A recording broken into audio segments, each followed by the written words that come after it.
إن الحمد لله نحمده ونستعينه ونستغفره ونعوذ بالله من شرور أنفسنا ومن سيئات أعمالنا من يهده الله فلا مضل له ومن يضلله فلا هادي له أشهد أن لا إله إلا الله وحده لا شريك له وأشهد أن محمدا عبده ورسوله أما بعد فإن خير الحديث كتاب الله وخير الحديث حديث محمد صلى الله تعالى عليه وسلم وشر الأمور محدثاتها وكل محدثات بدعة وكل بدعة ضلالة وكل ضلالة في النار. أعوذ بالله من الشيطان الرجيم. بسم الله الرحمن الرحيم. قاف القرآن المجيد بل عجبوا أن جاءهم منذر منهم فقال الكافرون هذا شيء عجيب فإذا متنا وكنا ترابا ذلك رجل بعيد قد علمنا ما تنقص الأرض منهم وعندنا كتاب حفيظ.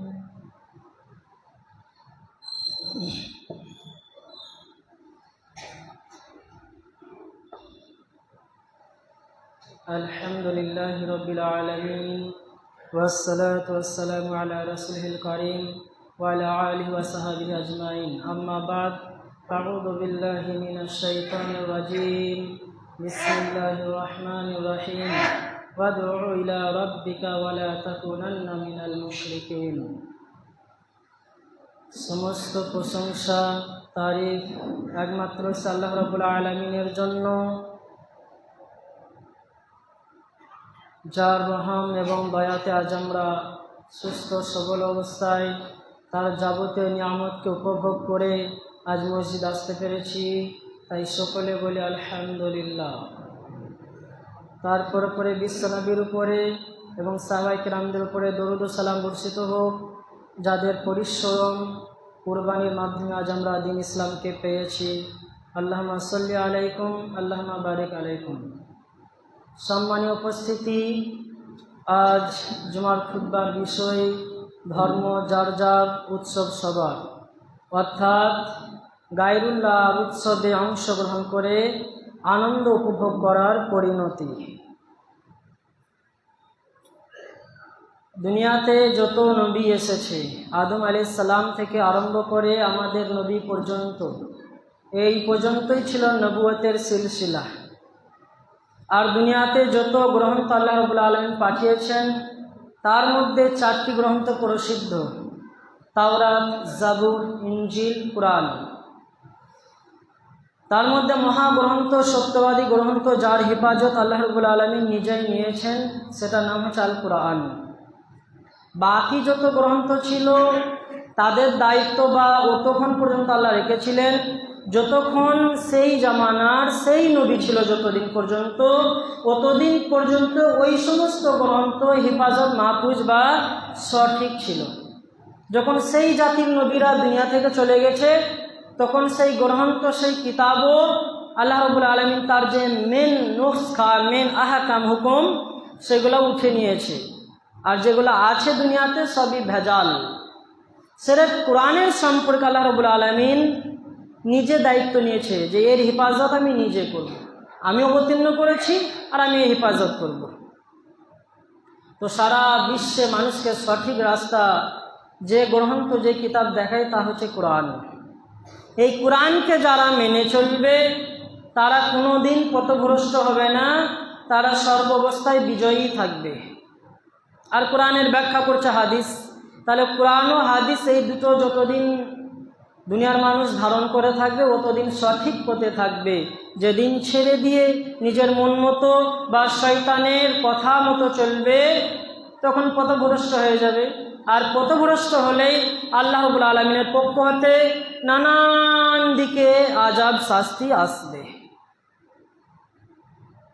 তো আল্লাহ রাব্বুল আলামিনকে সব থেকে বেশি কষ্ট যে পাপটা দেয় সেটা হচ্ছে শিরিক। আমাদের বাস্তব দেখেন, আমাদের জীবনে যত কষ্টে আসুক না কেন, কেউ আমার সন্তানকে হত্যা করে দিয়েছে, কেউ আমার ভাইকে মেরেছে, কেউ আমার জমি লেকে নিয়েছে, কেউ ঘর লুট করে নিয়েছে, কেউ আমাকে থাপড় মেরেছে, কেউ মিথ্যে কেসে ফাঁসিয়ে জেলে দিয়েছে। এই সমগ্র অন্যায়কে মেনে নিতে সামান্য কষ্ট হলেও মেনে নিতে পারবে মানুষ। 2-4 দিন বাদে ভুলে যাবে, পরবর্তীতে হয়তো ক্ষমা করে দিবে। কিন্তু একটা পাপ মানুষ কোনো সময় মেনে নিবে না বা ক্ষমা করবে না, সেটা হচ্ছে প্রাণ প্রিয় স্ত্রী যদি কাউরির সাথে ধরা পড়ে, যদি বাড়িতে ঢুকে দেখা যায় আমার বেডে আমার স্ত্রীর কাছে অন্য কেউ শুয়ে আছে, তাহলে ওর মেজাজ এতটাই গরম হবে যে দুনিয়ার সমস্ত পাপও মাফ করে দেবে। কিন্তু ওই মুহূর্তে ওই পাপ কোনো মানুষ মেনে নিতে পারবে না বা মাফ করবে না। সেম দুনিয়াতে যত পাপ আছে, সব থেকে জঘন্য, সব থেকে ক্ষমার অযোগ্য পাপ সেটা হচ্ছে শিরিক। আর এই শিরিক যে সমস্ত উৎসবগুলোতে ঘটে, বড় আফসোসের বিষয় আমাদের এই মুসলমান সমাজের নামধারী মুসলমানেরা সেখানে যায়। একটাই কারণ তার, সেটা হচ্ছে কোরআন ও হাদিস থেকে আমরা দূরে সরে গেছি। আমরা নিজের নাফসের অনুসরণ করতে লেগেছি, আর আমাদের নাফস অনুসরণ মানে শয়তান অনুসরণ করতে লেগেছি। শয়তান আমাদেরকে তো চাইবে সর্ব অবস্থায় পথভ্রষ্ট করতে আর তার সঙ্গে জাহান্নামে নিয়ে যেতে। তো সেই রকম জঘন্য পাপ হচ্ছে শিরক। শিরক অনেক দিক থেকে ঘটে, অনেক দিক থেকে ঘটে।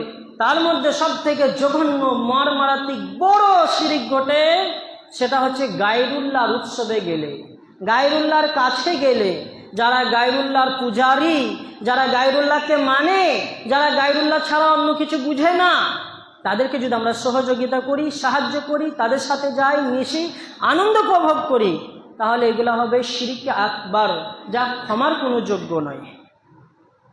আর এই শিরক আকবার করে যদি কেউ মারা যায়, সূরা মায়েদার 72 নম্বর আয়াত অনুযায়ী আল্লাহ রাব্বুল আলামিন বলেন, ওমা ইউশরিক বিল্লাহি ফাকাদ হারামাল্লাহু আলাইহিল জান্নাহ ওয়া মাওয়াহুন নার।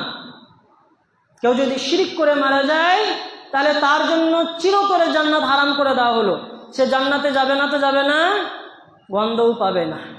ওটা মৃত্যুর পরের অবস্থা। দুনিয়ার যে অবস্থা, সেটা হচ্ছে উম্মতি মুহাম্মদী যদি শিরকের সাথে মিশে যায়, গায়রুল্লাহর সাথে মিশে যায়, গায়রুল্লাহ উৎসবে মিশে যায়, তাহলে দুনিয়াতেই আল্লাহর তরফ থেকে 4টে আযাব আসবে, যে 4টে আযাব আমাদের উপরে চলছে। এক, ইসলাম বিদ্বেষী কাফেরকে আমাদের উপরে নিয়োগ করা হবে, যে আমাদের পদে পদে শাস্তি দেবে, জুলুম করবে। চলছে, আলহামদুলিল্লাহ চলছে। আমাদের পাপের কর্ম আমরা পাচ্ছি। একবারে নাস্তিক, কাফের, বেঈমান, ইসলাম বিদ্বেষীকে আল্লাহ গদিতে বসিয়ে দিয়েছে, আমাদেরকে চতুর্দিকে পিষে মারছে। চলছে আলহামদুলিল্লাহ আমাদের কর্মের ফল। 2, গায়রুল্লাহর উৎসবে শিরকে লিপ্ত হলে 2 নম্বর আযাব আল্লাহর পক্ষ থেকে আসবে। ঘরে সন্তান জন্ম হবে না, হবে কুলাঙ্গার জন্ম হবে। আমাদের বাড়িতে আলহামদুলিল্লাহ অধিকাংশ বাড়িতে সেরকম কুলাঙ্গার জন্ম হয়েছে। না বাপকে সম্মান করে, না মাকে করে, না কোনো বয়স্ক মানুষকে সম্মান করে, না গ্রামের প্রতি কোনো মায়া মমতা আছে। গুন্ডা মাফিয়া হয়ে বসে আছে, চোর ডাকাতের সাথে মিশে গ্রামে বোমবাজি, বুলাবাজি, আপনার ইত্যাদি যত রকম পাপ আছে করার জন্য রেডি আছে। সামান্য সুযোগ পেলেই হলো, কতভাবে বক্স বাজানো যায়, ডিজে বাজানো যায়, নাচা যায়, রং খেলা, খেল তামাশা, এইসবের সুযোগ পেলেই করার জন্য দাঁড়িয়ে আছে। আমাদের কর্মের ফল আমরা পাচ্ছি। 3 নম্বর আযাব, আপনি জীবনে কোনোদিন জীবনসঙ্গী পাবেন না, পাবেন স্ত্রী। সেরকম আপনার জৈবন চাহিদা মিটবে, হৃদয় তৃপ্তি হবে না। আলহামদুলিল্লাহ সেইরকম আমাদের সমাজ পেয়ে গেছে, সব স্ত্রী পেয়েছে, মাশাআল্লাহ 2-1 জন জীবনসঙ্গী পেয়েছে। এগুলো আমাদের কর্মের ফল। 4 নম্বর, সেটা হচ্ছে যে আল্লাহর তরফ থেকে আযাবটা আসবে, যে আমরা দুনিয়া কামাতে কামাতে নিজেকেই ভুলে যাব, নিজের লেভেল, নিজের মর্যাদা, নিজের পজিশন নিজেই ভুলে যাব এই কথা যে আমার পজিশনটা আমার ভুলের কারণে, ছাগল গরু তার থেকে নিম্ন শ্রেণী, খারাপ কুকুর তার থেকে নিচে আমার মর্যাদা চলে গেছে, এটা ভুলেই যাব। আলহামদুলিল্লাহ আমরা ভুলে গেছি। আমরা সামান্য অর্থে, সামান্য জিনিসে বিক্রি হয়ে গেছি। আমরা পরজন্মের জন্য ভাবি না, যার সাথ দিচ্ছি, যার ডাকে গেছে, যে ও আমার সন্তানদের জন্য কি রেখেছে, আমার পরজন্মের জন্য কি করেছে, আমার গ্রামবাসীর জন্য কি করেছে, আমার ভবিষ্যতের জন্য কি করেছে, দিন ইসলামের জন্য কি করেছে, মসজিদ মাদ্রাসার জন্য কি করেছে, এসব আমাদের বেড়ে না, আসেও না, প্রশ্ন করিও না। কারণ আমরা ওই পাপে জড়িত হয়ে এই 4 প্রকার শাস্তি ভোগ করছি, চলছে। আর মৃত্যুর পরে তো রয়েছে সেটা আলাদা ব্যাপার। দুনিয়াতেই 4 প্রকার পাপ, 4 প্রকার শাস্তি, ওই পাপের কারণে আমরা পাচ্ছি।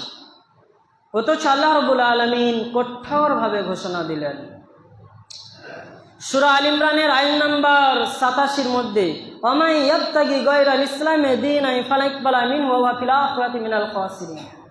কেউ যদি দিন ইসলামকে ব্যতি রেখে অন্য ধর্মের অনুসরণ করতে চায়, অনুকরণ করতে চায়, তাহলে সে অবশ্যই অবশ্যই পরকালে ক্ষতিগ্রস্ত হবে।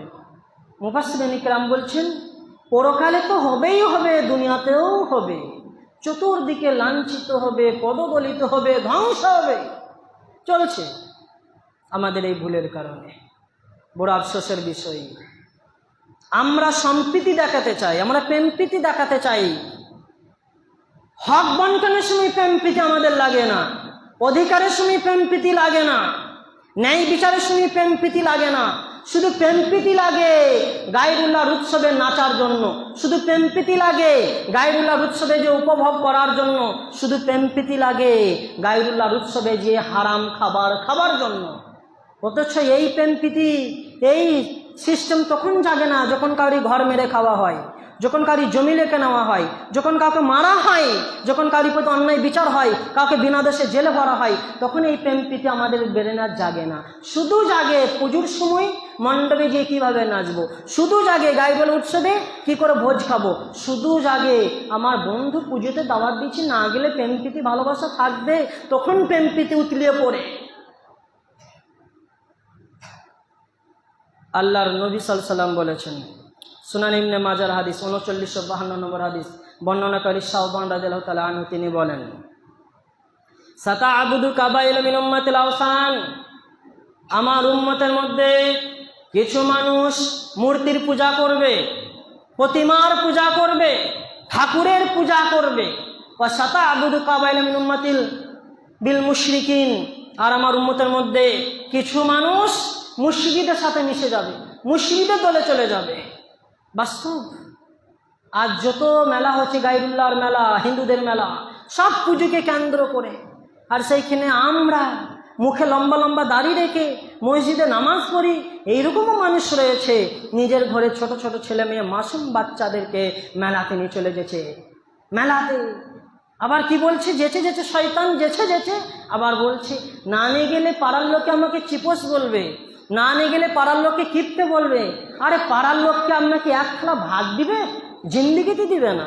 আপনার ঘরে অশান্তি আগুন লাগলে পাড়ার লোক কি ভাত দিবে? জিন্দিগিতে দিবে না। আপনি পাড়ার লোককে খুশি করতে চাইছেন, আর তাকে খুশি করছেন না যার প্রত্যেকটি নিয়ামত আপনি ভোগ করছেন। সে যদি একটা নিয়ামতকে কেড়ে নেয়, আপনি হয়ে যাবেন বেকার, ফালতু, অসহায়, আপনার কোনো মূল্যই থাকবে না। তাকে খুশি করার প্রয়োজন মনে করছি না, প্রয়োজন মনে করছি কাফের বন্ধুদের খুশি করা, প্রয়োজন মনে করছি পাড়ার প্রতিবেশীকে খুশি করা, আর আল্লাহকে ভুলে গেছি। বড় আফসোসের বিষয়। আমরা প্রেমপ্রীতি দেখাতে যাই গায়রুল্লাহর পুজোতে, ওই গায়রুল্লাহর পুজোতে যখন আমরা চলে যাই মেলাতে খেলাতে, তাদের পুজোতে কোনোদিন দেখেছি জুমার মসজিদে তারা এসে আমাদের মসজিদে বসে প্রেমপ্রীতি দেখিয়েছে?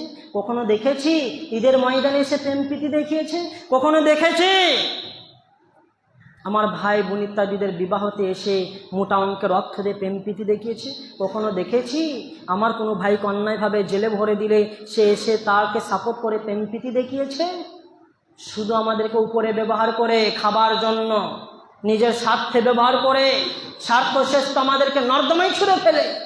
এরপরেও আমাদের ব্রেন খুলে না। আমরা কত বড় হতভাগা।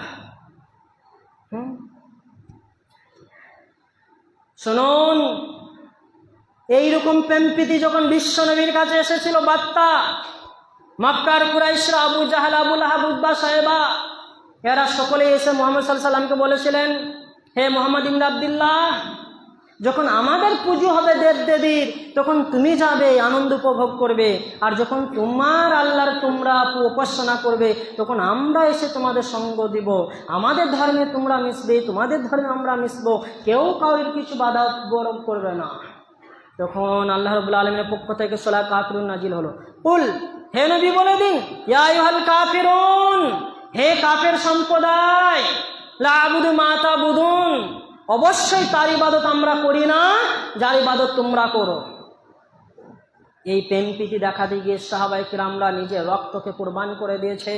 যখন বিলাল হাবশী রাদিয়াল্লাহু তাআলা আনহুকে তার মালিক, সে ছিল একজন গোলাম, তার মালিক যখন জানতে পারলো যে মুহাম্মদ সাল্লাল্লাহু আলাইহি ওয়াসাল্লাম নামক একজনের দিন এনেছে মক্কা নগরীতে, তো তার অনুসারী, সে নাকি এক আল্লাহ বিশ্বাসী, তার ধর্মকে আমারই গোলাম কবুল করেছে বিলাল। তখন বিলালকে ডেকে পাঠানো হলো। বিলাল রাদিয়াল্লাহু আনহু হাবশী গিয়ে বললেন, আল্লাহর কসম, সেই সত্তার কসম যার উপর আমি ঈমান এনেছি, ও আমানতু বি মুহাম্মদ, আর মুহাম্মদের প্রতি ঈমান এনেছি, আমার জান চলে যাবে, কিন্তু এই ধর্ম আর ত্যাগ করব না, কারণ এটাই সত্য। তখন তার মালিক রাগান্বিত হয়ে তাকে সহ্য না করতে পেরে তার গলায় শেকল বেঁধে দিয়ে মক্কার কুরাইশদের বড় বড় শক্তিশালী যুবকদের হাতে দিয়ে দিল যে যাও, একে গরু ছাগলের মতন টেনে টেনে মক্কার অলিতে গলিতে ঘুরিয়ে শেষ করো। তখন মক্কার অলিতে গলিতে শুধু পাথর আর কাঁটা খোঁচা এইরকম রাস্তা, তাকে টানতে টানতে নিয়ে যায়, দেহের পোশাক ছিঁড়ে, পিঠের চামড়া ছিঁড়ে রক্তে লেলাহান বয়ে যায়। বিলাল রাদিয়াল্লাহু আনহুর এই দৃশ্যকে যখন আবু বকর রাদিয়াল্লাহু আনহু দেখলেন, তখন সহ্য না করতে পেরে বলে, থামো থামো, থামিয়ে দিলেন। দৌড়ত্ব বাড়ি গিয়ে বাড়িতে যা সম্পত্তি ছিল দ্রুত এসে বিলালের মালিকের কাছে এসে বিলাল রাদিয়াল্লাহু আনহুকে ক্রয় করে নিলেন এবং তাকে চিরদিনের জন্য আজাদ করে দিলেন। যাও, তোমার গোলামি আজাদ করলাম। বিলাল রাদিয়াল্লাহু আনহু এরকম মৃত্যুর কোলে ঢলে পড়েছে, তার মুখে একটাই শব্দ, আহাদ আহাদ আহাদ। তারপরেও সে গায়রুল্লাহর কাছে মাথা নত করেনি। আর আমাদের উপরে তো এরকম কোনো জুলুমই আসেনি, তারপরেও কোন লজ্জাতে, কোন বিবেকে খাটিয়ে মেলাতে চলে যায়, কোন বিবেকে খাটিয়ে পুজোর মণ্ডপে যায়, কোন বিবেকে খাটিয়ে নিজের ছোট ছোট মাসুম ছেলেদের নিয়ে যায়। তাহলে আমাদের উপরে ফেরাউনের মতন মোদিকে বসাবে নাকি আল্লাহ ফেরেশতাদের বসাবে? আমাদের কর্মের ফল। আরো জুলুম হোক, আমাদের গ্রামে ঢুকে মুসলমানকে কচু কাটা করুক, আমি আলহামদুলিল্লাহ পড়বো।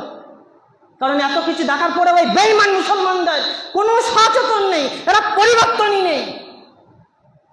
আল্লাহর কাছে দোয়া করি তাহাজ্জুদে, আল্লাহ আরো শাস্তি দাও, হয় এরা পরিবর্তন হোক, নাহলে এদের ধ্বংস করো মুসা আলাইহিস সালামের জাতির মতন, ঈসা আলাইহিস সালামের জাতির মতন। কারণ এরা জ্ঞান পাপী, এরা জেনে শুনেও পরিবর্তন হয় না।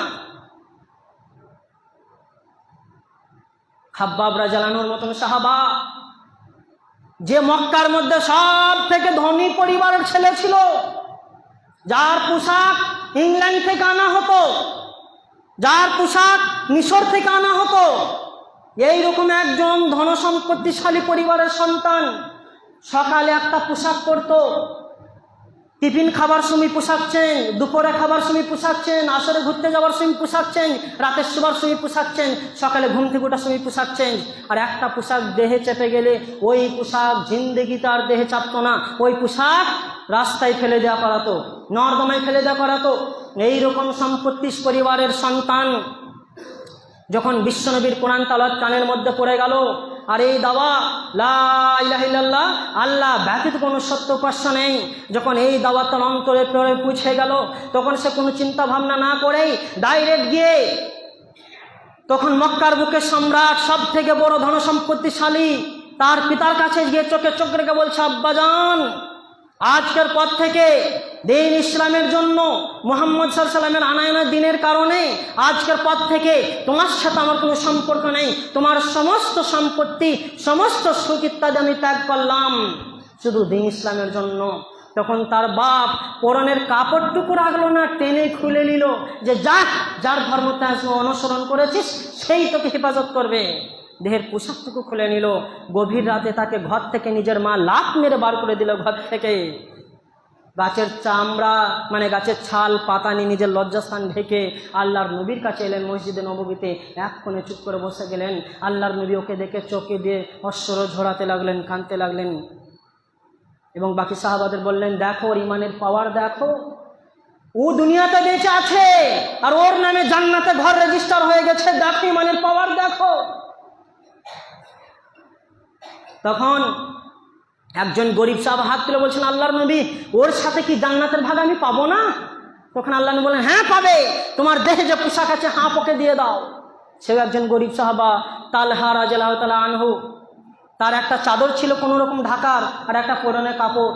পরনে কাপড়টা লাভি পর্যন্ত ঢাকা থাকলো, চাদরটা দিয়ে দিল লজ্জাস্থান ঢাকার জন্য খাব্বাব রাদিয়াল্লাহু আনহুকে।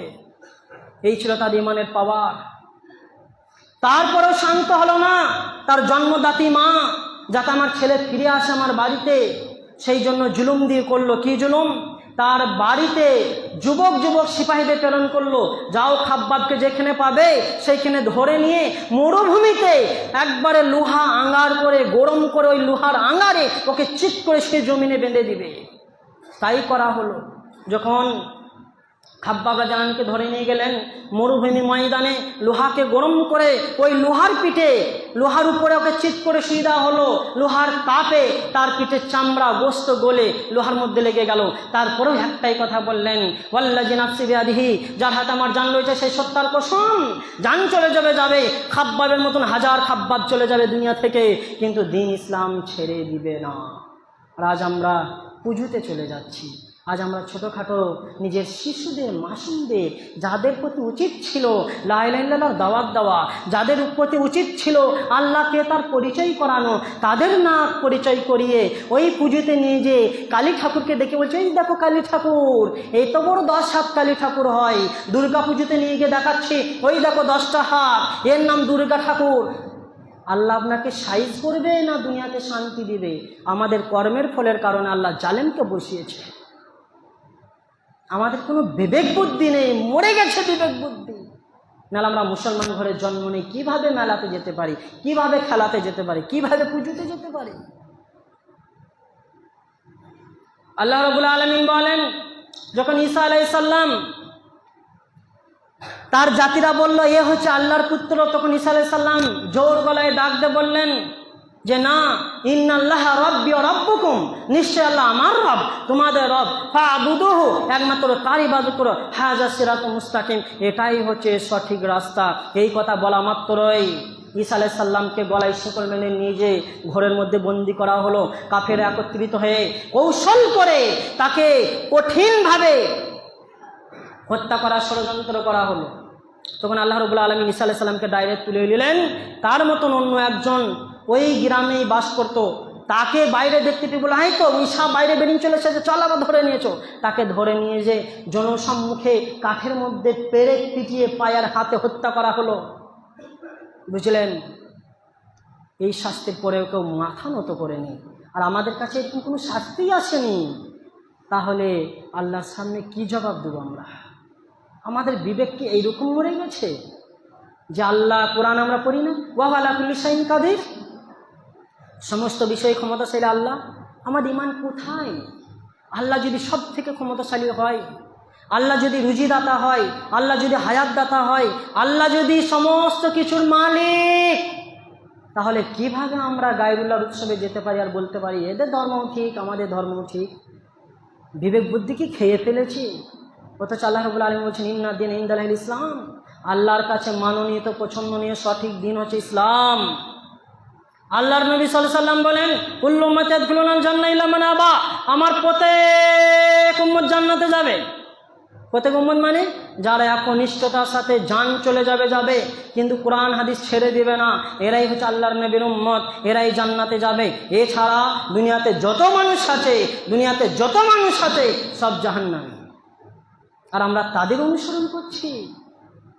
তিরমিজি হাদিস খুলে দেখেন, 3947 নম্বর হাদিস, তিরমিজির হাদিস, বর্ণনাকারী শুআইব রাদিয়াল্লাহু তাআলা আনহু, তিনি বলেন, নাবিহান জাদ্দিহি কল কলান নবী সাল্লাল্লাহু আলাইহি ওয়াসাল্লাম, আমি আমার পিতা দাদা থেকে বর্ণনা করেছি, আল্লাহর নবী বলেন, লাইসা মিন্না মান তাসাব্বা বিগাইরিনা, তারা আমার উম্মত নয় যারা গায়রুল্লাহ বেধর্মীদের নীতির অনুসরণ করে, যারা বেধর্মীদের পুজোতে যায়, যারা বেধর্মীদের সাথে মিশে, তারা আমার উম্মত নয়। আর আমরা কিভাবে ছোট ভুলের কারণে আমার ঈমান যে নষ্ট হয়ে যাচ্ছে, 10টা কারণ ঈমান নষ্ট হয়, তার মধ্যে একটা কারণ অন্যের ধর্মকে ঠিক বলে মেনে নেওয়া, অন্যের ধর্ম ভালো বলে মেনে নেওয়া, বা তার ধর্মতে গিয়ে সহযোগিতা করা, তাকে সাহায্য করা। আমরা সাহায্য করছি তো, আপনাকে যদি জিজ্ঞেস করি আপনি পুজো চাঁদা দিয়েছেন, না না না দি নাই, আস্তাগফিরুল্লাহ, তারপর দেওয়া যায় নাকি? কিন্তু তার থেকে বেশি দিচ্ছেন, এটা কি ভাবছেন না? আপনার ছোট ছোট মাসুম বাচ্চাকে মেলাতে নিয়ে গিয়ে 500 টাকা 1000 টাকার মাল কিনছেন, এর থেকে বেশি চাঁদা দিচ্ছেন, এই থেকে আপনার বিবেকে আসছে না? আল্লাহর সামনে কি করে দাঁড়াবেন? এই ভুলের কারণে আপনার ঈমান শেষ। আপনি নামাজ পড়তে এলেও আপনার নামাজ আর কবুল হবে না। আপনাকে তওবা নাসুহা করে, ফরজ গোসল করে, কলেমা তয়বা করে আবার মুসলমান হতে হবে। আপনার বাচ্চাদেরকে জিজ্ঞাসা করলে আল্লাহকে বলতে পারে না, অথচ যদি জিজ্ঞেস করা হয় আরে কি পুজো চলছে, ভট করে বলে দেয় হ্যাঁ দুর্গা পুজো, আমার আব্বার সাথে গিয়েছিলাম মেলা। কালী পুজোর সময় জিজ্ঞেস করে, হ্যাঁ কালী পুজো, আমার আব্বার সাথে গিয়েছিলাম মেলা। আর যদি জিজ্ঞেস করে আরে আমাদের নবীর নাম কি, বলতে পারে না। আরে পারবে কি করে? ওর বাপ পারে না, ওর মা পারে না, ওর গোষ্ঠী পারে না, ও কি করে পারবে? ওর মা বাপই তো জাহেল হয়ে বসে আছে, তো ছেলে আর কি করে পণ্ডিত হবে? ওর মা বাপই তো মুশরিক হয়ে বসে আছে। আল্লাহ রাব্বুল আলামিন কঠোরভাবে বলছেন, ওয়াদউ ইলা রাব্বিকা ওয়া লা তাকুনান্না মিনাল মুশরিকিন, তোমরা এক আল্লাহর দিকে আহ্বান করো আর মুশরিকদের সাথে মিশে যেও না, মুশরিকদের দল ভারী করো না। আর আজ আমরা মুশরিকদের সাথে মিশে গেছি, মসজিদ ফাঁকা, মাসা ফাঁকা, বড় আফসোসের বিষয়। আল্লাহ আমাদের হিদায়াত দেখ, আমরা যেন সেই দিনের মধ্যে টিকে থাকতে পারি, আমিন। সম্মানীয় উপস্থিতি, এক আল্লাহর প্রতি পূর্ণ বিশ্বাস রাখুন। জান চলে যাবে যাবে, কিন্তু শিরিক করেন না। দুনিয়াতে নানান ফিতনা চলছে, নানান জুলুম অত্যাচার, এই সমস্ত জুলুমের জন্য আমরা নিজেরাই দায়ী। কারণ আমরা এক আল্লাহকে ছেড়ে দিয়েছি, আল্লাহ সমস্ত কিছুর মালিক, আর তাকে ছেড়ে দিই গায়রুল্লাহদের মেলাতে, তাকে ছেড়ে দিয়ে মাজারে, তাকে ছেড়ে দিয়ে কবরে, মানে যত রকমের শিরিক বিদআত আছে সবেই। আর একটা কথা বলে নিই, তারপরে ছেড়ে দিচ্ছি।